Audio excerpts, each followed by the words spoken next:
चंद्रशेखर आजाद उर्फ रावण लोकसभा चुनाव 2024 में नगीना से सांसद क्या बने कि अक्सर सुर्खियों में बने रहने लग गए।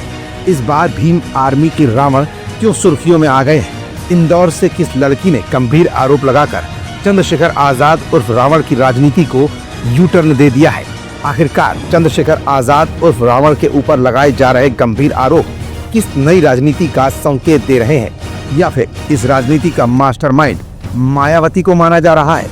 कहीं ऐसा तो नहीं पीएचडी स्कॉलर रोहिणी के आरोप प्लांट किए गए हैं? ये तमाम ऐसे सवाल हैं जिनका जवाब अपनी आज की इस रिपोर्ट में हम आपको दिखाएंगे भी और बताएंगे भी।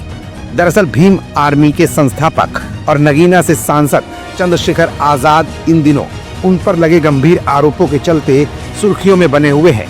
इंदौर की एक PhD scholar doctor Rohini Ghavri ने उन पर सनसनीखेज आरोप लगाए हैं।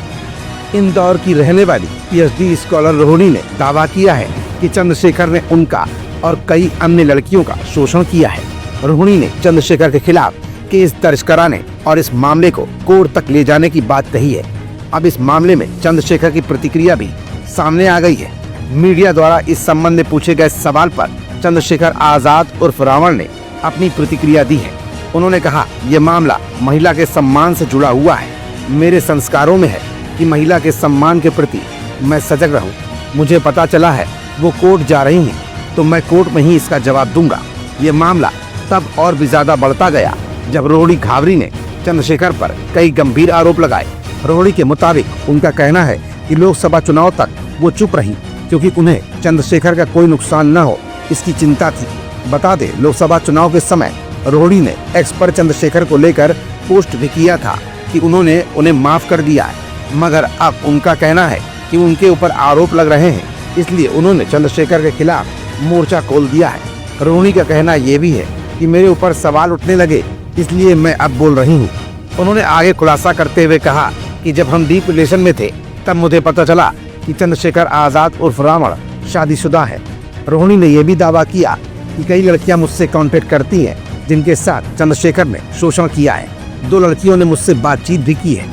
रोहिणी ने आगे ये भी स्पष्ट किया कि बहुजन समाज पार्टी बीएसपी ने इस मामले में प्लांट नहीं किया है।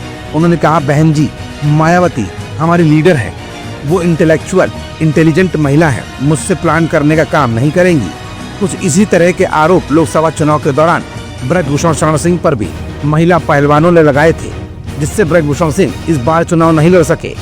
अब ऐसे में 2027 के विधानसभा चुनाव से पहले रोहिणी घावरी मामले में जिस तरह से नए आरोपों के साथ चंद्रशेखर आजाद उर्फ रावण घिर रहे हैं, इसका असर उनकी पार्टी और 2027 के विधानसभा चुनाव पर कितना पड़ता है, ये तो देखने वाली बात होगी।